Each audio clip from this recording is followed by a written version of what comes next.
Another aspect of ophthalmic ultrasound imaging, which is critical to ophthalmic oncology, is dynamic ultrasound imaging.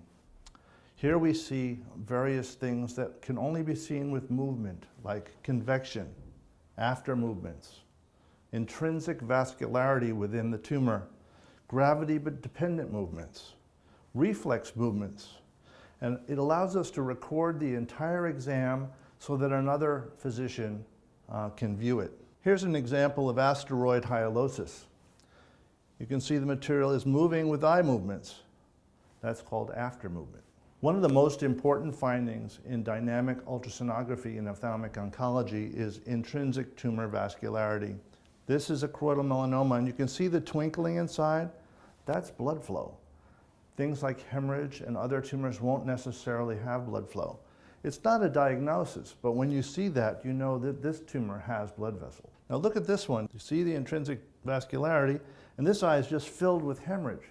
So without that vascularity, it's not so obvious that this mushroom-shaped melanoma is there. This is a choroidal hemorrhage.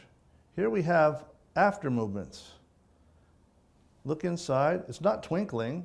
It's sludging like blood underneath the retina. Here's another example of the same, but this blood is more liquefied, so you see even more movements beneath the retina.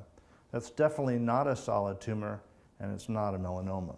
Here we have an example of endophthalmitis, an infection that fills the entire eye and causes a shimmering after movement. So we also use B-scan ultrasound imaging to look at the orbit. And here we have an orbital tumor, and it's pulsatile. You can see it pulsating on dynamic exam. Certain tumors pulsate, other tumors don't. It's one way we can differentiate between pulsatile or highly vascularized tumors and those with low flow. Here's an orbital varix right there.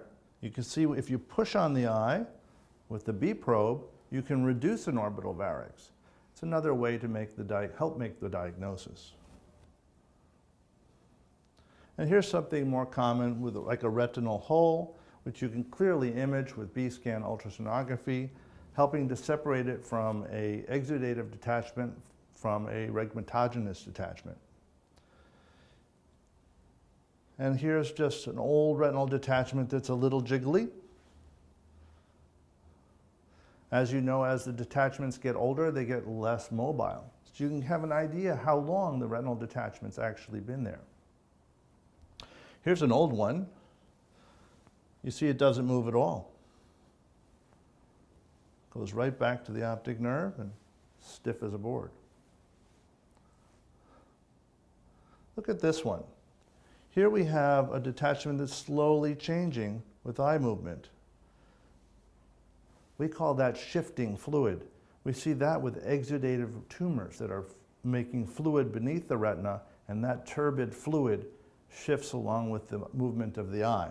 Here's an excellent example of a choroidal melanoma with a shifting fluid retinal detachment.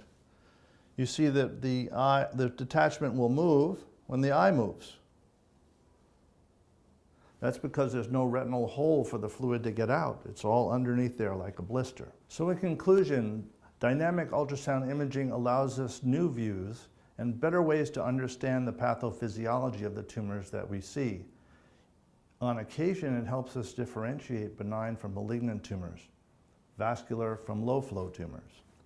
It also allows us to record the entire exam and review it in the future and use it for teaching. For further reading, we have several papers on three-dimensional ultrasound imaging. I particularly like this one where we went back from after enucleation, we went back and looked at the ultrasound, and we found the exact same, we were able to reconstruct and find the exact same cut as what the pathologist had of extrascleral extension for choroidal melanoma. This is one of a series of lectures that I'll be giving online, and I hope they're helpful for you in your practice. Feel free to contact me if I can answer any questions.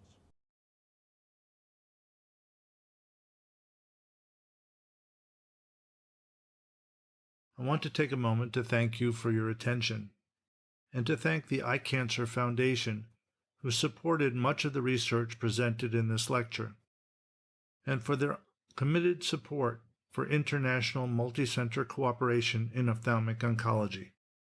Thank you and have a nice day.